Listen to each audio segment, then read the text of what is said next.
It's in the name. Welcome into Helping Healing Humor with Ben and Travis podcast. On today's episode, we have the man, the myth, the legend. Some might even say the icon and the showstopper. We'll leave that up to you. Wow. We're going to have a conversation with Brad Montague right after these important messages. This episode of the Helping Healing Humor with Ben and Travis podcast is presented by Faulkner University. Faulkner University is a private Christian liberal arts university based in Montgomery, Alabama, with a mission to provide an education anchored by not only intellect, but also character and service. The Faulkner experience aims to educate the whole person. Every individual matters every day. We all want to become better versions of ourselves. No one wants to remain trapped where they are because of missed opportunities and unrealized dreams. At Faulkner University, we believe your dreams don't have an expiration date. We understand that you're looking for more than a degree. You want to find your niche and thrive in your career. Whether you're a high school senior just beginning your trek or an adult student looking for a better path, Faulkner is here to help guide your journey. Go to faulkner.edu to apply or get more info. That's faulkner.edu. I'm Travis Creasy, that's All-Pro Counselor with Three Chord Counseling in Muscle Shoals, Alabama. Ben Hayes, how are you, my man? Man, I'm great. We are here at Challenge Youth Conference, and it is amazing, as it usually is. 25 years? Is that what they said? 25 I deny years? Knowing that. Man, I can remember, I think the first one I came to, we were at Freed Hardeman back in those days, if I'm not mistaken. Interesting enough, I guess our guest, Brad Montague, made that trip today. And that's why we're going to try not to hold him up too long. That was a long, I remember that being a long trip. I think I broke down on the way that year when I was driving from Henderson. Did you come to the first one? Yes, sir. Yeah, I was here. That was the first one too. Yes. Well, I didn't make the trip. Well, here we go. 25-year reunion. You were ready. You were invited. Yes, I was. They always ask Ben first, and if he behaves, then I get the invitation. They feel like they can handle it. But he paves the way. Is it true? You may feel like it is. Is it true that if you take Tennessee and turned it what is that? Vertically, that it would actually reach Canada. Like if you put Memphis from touching North Alabama and Huntsville, and then going up, and you went straight up, it would probably go to Canada. It is the I've heard longest that state in the world. And so Brad is doing us a big Like favor. I've been campaigning for us to do that with our state. You want to turn it up? I love Canada. Every person there's great. You got a straight great, shot. The best comedians are from there. The best syrup is from there. Degrassi Junior High School is there. It's a great place. There you go. It's awesome. Well, as I said, we're going to try to make this as painless as possible for you, bro. And we don't usually do that for our guests, so feel special. That's right. We usually put. I know. I've heard about this. It's like torture and these things you do. It's quite interesting, but you do have good people listening. There's good people. Well, if they're listening to this, they are very forgiving and merciful and graceful. They're friends. It's good people. We're taking it. I've missed you guys. I haven't seen you in forever. It was finally good to be here. You created a whole podcast just as an excuse for us to chat. Just to get, we have for however many years, for however many years we ran this podcast, and just in the hope that one day Brad Montague will grace us. I was getting in the elevator at the hotel, and Lonnie Jones came up, and he goes, Ben and Travis, they're really wanting you on their podcast. I said, well, I'm going to do it. And it was like, so. Yeah, Ben says that in jest, but that may be true on my end. We have been wanting you on here. Oh, you guys. You have, I mean, 20, it's crazy that it's been 20 plus years since we were hanging out at Freed Hardeman and listening to all those wonderful songs. Like my friend's grandmother has a mullet and all sorts of good stuff. I think I saw her here tonight. A couple, I did. There were some good mullets here tonight. Non-ironic mullets too. They were quite sincere. My family, all of my family has listened to that album. We play it quite often in our family band. It's on repeat, so they know of this. I attempted to scrub the internet of those when I found I was going to be a dad, and I was like, no, man, it's a new era. I don't do music anymore. Not going to do this. And occasionally I'll run into people who are like, oh, hey, we saw this album. So great. Or, hey, look, I saw on eBay that this is still for sale. You can see somebody had one. It was like $1. And I thought, Wow, you're making the big bucks off that stuff now, aren't you? Blank CDs are worth more. I'm just happy to see a CD. I know, yeah. So fantastic. Physical media. So a lot has happened with you since Freed Hardeman. I mean, like, you're like a global icon or something. I'm not exactly sure how you say that, but like global icon. Is that it? Yeah. So like Kid President, your book, kids books. I mean, there's all kinds of stuff you're doing, and it's amazing stuff. So can you tell us? Same with you guys. You have 3 hours to tell us all about all of that stuff. So what was it like? what all has transpired in your life? Oh man, well, yeah, it's been a really wild journey of figuring out what in the world to do with what I do, and a lot of creative life is that of you going, I like to make things, I like to tell stories, I'm singing songs about cats, and figuring out what to do with that, and so like right after college, I worked in news.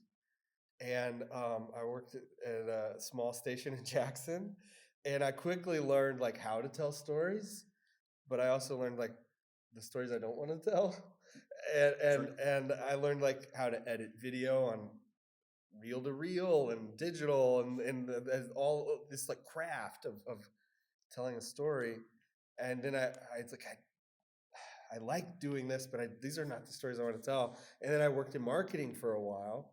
And it was like, this is fun because you can like be really creative and you're coming up with all sorts of ways to like connect with people. But also I was not doing storytelling, with story selling. Yes. Like some people can do that really well, but I was like, I'm telling other people's stories and there's things I want to share and connect with people. And so it's been a journey of figuring out how to do that. And my favorite thing, as I've been learning and growing and still figuring out, is that I love when you can tell a story and it sparks more stories for people. Yeah. So like when you create a thing that then invites other people into it. Well, I think you've been a tremendous influence on us to do that. And this podcast is part of that. I was trying to work in how the Monkees influenced the Beatles reference, but I just think that's hilarious. Everybody out there, any teenagers are like, huh? But anyways, look that up. There's actually a really fascinating story where like the Monkees, Jimi Hendrix opened for the Monkees. Mm-hmm. Do you know this story? Yes. This is crazy. People were like, who is this guy? What is happening? We're here to see the Monkees. And now it's like hilarious. This legend, Jimi Hendrix. People are like, who's this guy? Oh, that guy. Awesome. Yeah, we're here to see the Monkees. But yeah, like when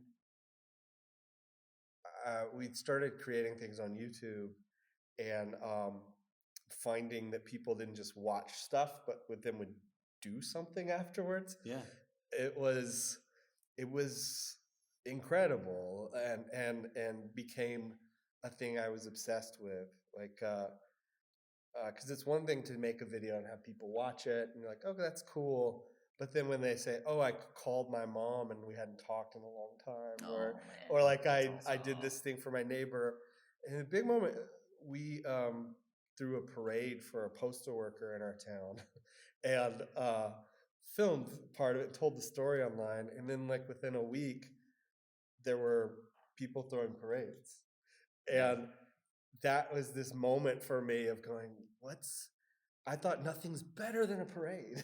Yeah. But a parade that inspires more parades? Contagious parades. That's incredible. Yes. And so that's the thing I've been chasing is how can you invite people into a story? Because then it becomes lots of stories.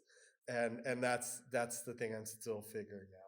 Yes. I mean, like, there was just nothing more inspiring than Kid President. I mean, when that happened, man, I mean, that was just like this huge movement. I mean, I know that's a piece of your story, but I mean, that's the one so many people identified with, and then it just went so big, and then it allowed you, it seems, to do so many other good things. And like you're talking about, these what seem like little things that become little charges that expand and go out into the world. Yeah, well, like Kid President was this incredible thing where I had been doing things with young people, junior high and high school students, and just being really like my creativity was reignited of seeing all that hope and possibility. Energy. Yeah. Energy. They got it. And I just thought this is the best, and people should listen to kids. And I had this really amazing brother-in-law, Robbie, who's like 7 at the time, and was just like the way I loved spending time with him was through making things and being really silly and playing, and so when we started that, it just grew out of us like you guys liking to be together. Like it's just, this is our excuse, people. We do. Yeah. You can't reveal that to the world. But we just liked being together, and then to get to share that and it grow into something more was the ultimate gift. And so like through that, I really found my voice and place, and I'm still growing into it. But the secret was the best things come when you're working not for love, but from a place of love. Yes, and so like we were from this place of, I love being with you. Let's make something. And things grew from it. And anytime I veered off of that, it never worked. So it's funny that you moved from, with us, it was, we brought our cell phones to Pigeon Forge or Gatlinburg, and we'd film ourselves, and then we'd cut it up. And we had this guy, Bryce Millison, come out of nowhere, message us on Instagram, and go, hey, I really like y'all's stuff, but I think I can make it look better. And of course we were like, well, we can't pay you anything. He's like, I love your stuff and I want to make it look better, so I will come and do that. And so it's that chain reaction. I work with young people, and it's that chain reaction that we saw you guys doing the things that you were doing. We're like, man, we can do that at CYC. Much more poorly like shot, but we're still have fun, and it comes from that place. But like you're saying, that contagious. No, that's the thing.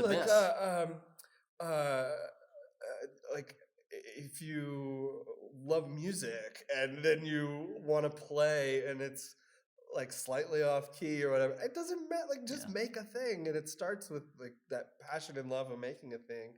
And there's people who make videos with far less budget than a lot of YouTubers have or whatever, and they're way more compelling and just because they're character, and they're happy because they found the place where they can speak about the things that they're passionate about. Like the best camera is the one in front of you. So whatever you have, the best, like because kids all the time are like, oh, what kind of camera should I get? I was like, you can obsess over gear, but the thing is like the heart behind what you're doing. Absolutely. And so same with art. Like I do a lot of illustration now, and a lot of kids will ask like, this is the best question after story times. What kind of pencil do you use? Like that is like the most useless answer. Is it a number 2? Oh, it's a number 2. Yeah. Well, if you get the right shoes, you can run fast. But I get that. Right? I get that. Like I watched a video one time of like I was obsessed with Peanuts, the comics, and I saw a special on TV one time where Charles Schultz was drawing Snoopy, and I was like, oh, what kind of pen is that? Like, like if I could, if I had that pen, I could draw that kid. And so I was obsessed with that. So I get it. So Brad, seems like a lot of people, and it's interesting, you know, how algorithms work, right? Like, I watch your stuff, and then I get somebody who may be slightly connected to you in some other area or whatever. Right. It really seems like the world is kind of shifting back to spirituality. You know, kind of acknowledging that again and saying this is a possibility. I mean, people who were staunch, like that's not real. And all of a sudden now they've softened and even speak about it a lot. And so one of the main reasons why we have this podcast and a couple of others is we're trying to step into there and kind of fill that place where people are asking questions. You know, what are some ways in which, you know, we can do that? Maybe you're trying to do that. Maybe you've seen some success at different things. And I think it goes back to your first answer, story. There's a story to tell. We all have one to tell. And this podcast is about that. We've had tons of people come on and talk about how they've overcome struggles through spirituality, through their relationship with Jesus. And so, if you can speak to that a little bit, I know that was kind of a hodgepodge of questions, but any of that you want to grab on? You're cooking. It's like this simmer of a question. I mean, you've been around a lot of people through this. I mean, through your journey. How do you encourage that? How do you? Yeah, well, because that's not a lot of things people want to talk about sometimes. Yeah, it is, because it's kind of, we're trained to not discuss certain things at the dinner table, or it's impolite with strangers, or it could be uncomfortable. And one of the ways it helped me is when I first started creating things online and sharing, and we teamed up with this creative group of people that had this company called Soul Pancake, and it was started by Rainn Wilson, who played Dwight on The Office, and some of his friends. Travis's language there. Oh, yeah. And what was fantastic is they had lots of different people on the team who were it was just such a thrill to be around people who were really creative and yet also very thoughtful. And so we had lots of people from different faith traditions. And it was one of the first places I had been a part of something where it was such wild creativity and also openness to ask, who are we? Yeah. Why are we here? Yeah. And to be able to speak that to each other and have conversations about it. And I learned so much from that kind of willingness to create a sandbox where you can really play. And that's good. And that's where I really fell in love with. I felt comfortable too of being with people and asking those kinds of questions, and it doesn't have to be heavy. It doesn't have to be, we'll make a decision right now. It really, it's well, we can laugh and ask questions and really start to see that, we do so much in this world to numb pain and to hide from pain and hide from big questions. And God really meets us in pain. And right in the middle of it, and to ignore that and not talk about it is to ignore a big part of what it is to be a person. And so finding playful ways to engage with that is really fun for me, and it's been a connecting point with people who we might differ wildly in different ways, yet we can talk about, well, what does it mean to be a person? And who are we? And if we find something funny, what does that say about us as people? Stephen Colbert said that joy is the infallible proof of the existence of God. Oh, that's funny. And I think about that a lot. What does that mean? That babies laugh and old women laugh and that we laugh.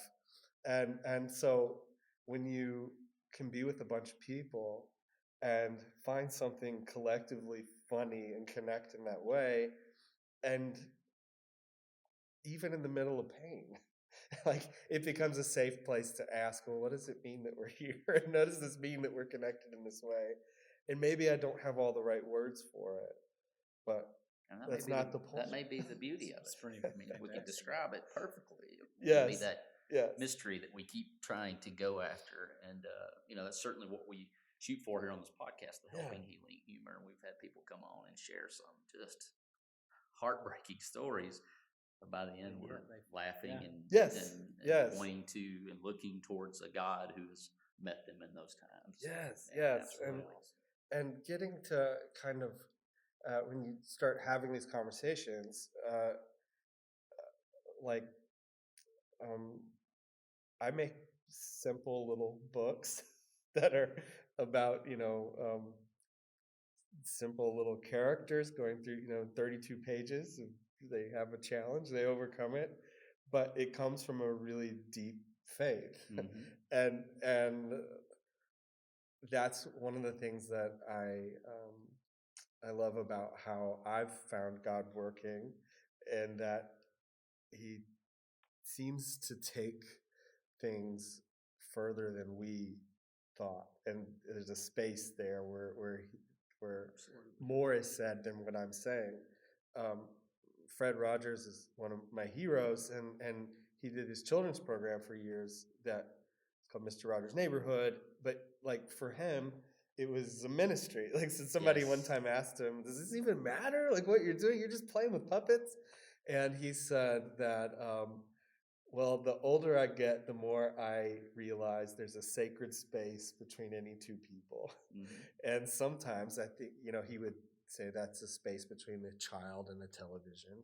But I think now he would recognize it's maybe a person on Zoom and another person or a person with the tablet. I've had two of those moments the last 2 years. One was last year, one of our videos, we ended it with "Love is a language all of its own." And, Bryce clipped in all these outtakes from the years. From all the videos we've done. And it was laughing. We were just laughing, cutting up, outtakes like they are, and great as they are. And it was like emotional. I'm sitting there like, oh, that was really good. And I'm like, you did that, but it was really good. And then we got the concept art for the cover. And it's, part of it, I'm putting my hand on Ben's shoulder and we're going through this thing. And we went through stuff like that together. And I text Ben, I was like, why am I so emotional about this? And why does it feel so good? But yeah, I think you nailed it. That's perfect.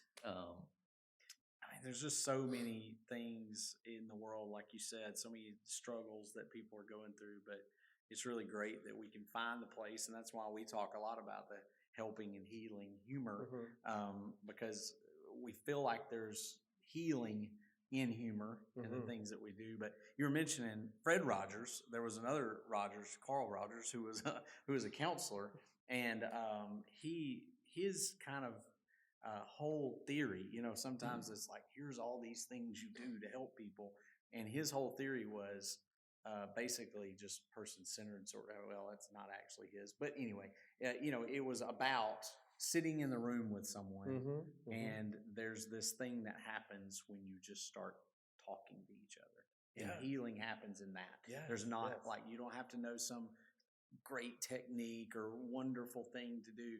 It's just sit with people, and people need to be heard, and people need to share their story. And sometimes just in sharing their story, there's healing. And so, we sometimes worry about, am I doing all the right things? If you're listening to them and you're walking through the pain. There's a new thing in pediatrics where they have, categories they've looked at for years in children's health, for their respiratory health, digestive health.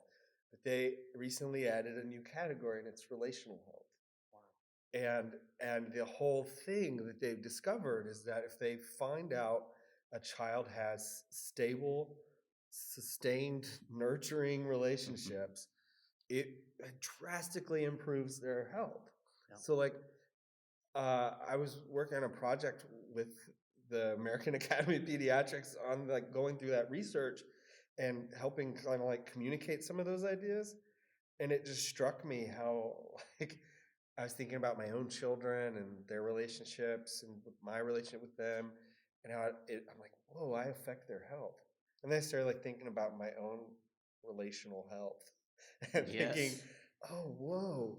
So my presence in the lives of other people impacts their health, and they impact, like, we are so woven together in that way that it should not make us just suddenly go, you shouldn't hear that, and just go, oh, that's cool. like it's the kind of thing you hear and go, well, hang on, like the brakes. It really brings you to life, and so that's been a reminder to me that the more and more you can create ways to meaningfully connect with people. And on the opposite end of that is like the ACEs scale, the adverse childhood experiences. And those things are like, when you really see a lot of things happening with people.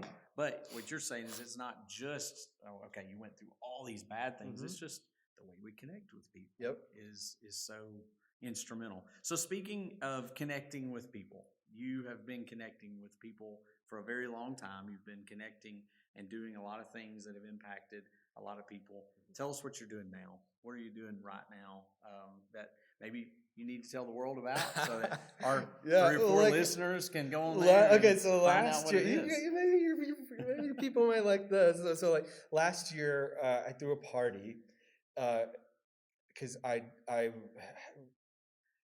post-COVID, we never really got events going back again. And I love being with people. Yes. So I wanted to throw a party, but I also like felt this pressure to make it perfect. And then I realized, well, what if it was about failure? It was just like, and so I threw a party called a Failabration. And I invited like these really impressive. Why were we not there? Oh, I know, right? Well, I invited these different people, and some of them had like run companies, and like won awards, been best-selling authors, and I said, "You're not allowed to talk about that. Like, you have 10 minutes to tell me in the audience that something terrible." So it's like a TED Talk, but terrible. Nice. A terrible TED Talk. And here's the contract with the audience is they are going to give everybody a standing ovation, but you have to be vulnerable and make us cringe, make us laugh, make us uncomfortable with what a fiasco this was. Fail. And so we did it, and it was the first time I did an event where like people could buy tickets to something. And I thought, well, like if it doesn't work out, then that's fine. The whole theme's failure. It's on brand. Man, and you'll just do a video of yourself making this talk. My party failed. Yeah. And what's interesting, I actually played music at it because I talked about I for a long time saw myself as like a failed musician. Like I just defined. And yet we still play your CD in our family band. Well, I thought, well, I did music for so long, and then I'm not anymore, and so I just. It's weird how we do that to ourselves. Yes. You take on that identity. And so I actually played a song in front of an audience for the first time in years. And it was really healing. The whole night was, because we had people sharing about like their first failed companies or being canceled like online, like because they said something terrible and they shouldn't have, or did something. We had people telling stories of something really embarrassing that actually wasn't that big a deal, and they shared it. And people were like in tears, they were laughing. It was the most human the room had felt. And these were a lot of strangers, but we like were really connected. So awesome. Then people started posting stories about we went to this Failabration and how can I throw my own? And this woman, Priya Parker, she does like fancy gatherings. She wrote a book called Art of Gatherings. She's like, incredible. And she was like, she did a write-up about this terrible event and like an intentionally terrible event. It's such event. a Brad Montague event. And so in this past summer, I got to do one. There were 5,000 teachers. And LeVar Burton from like Reading Rainbow, Star Trek, he's there. Yes. And all these different teachers got up and shared different stories of failure. And, a teacher told a story about I wanted to really give my kids a pep rally before taking their state test. And we had this big session, and I did a cartwheel and my pants fell off. Nice. and then another teacher got up and said something very similar. And I was like, oh, what is happening in schools? What is going on? But then people told stories about, I needed to take a year off because my mental health was in such a dark place, and I had to like raise the flag, and I felt like I failed my students. But it was just the whole room, even those 5,000 people, we all got closer. And so I've been doing these gatherings around failure, but so much of it is really about grace. And it's about creating space for people to be totally honest. And what's funny is it's not heavy, even though some people will share things that they've carried so long. Yeah. They'll laugh about it. Yeah. So I have a picture book coming out this September. It's called Failabration. And our goals are having 50 Failabrations happening this fall, one in every state. Nice. And it's going to be and the idea is not to like celebrate mediocrity. It's like helping people realize you have permission to try. It is part of the process. So many folks run around there, and their idea of success is like paper thin.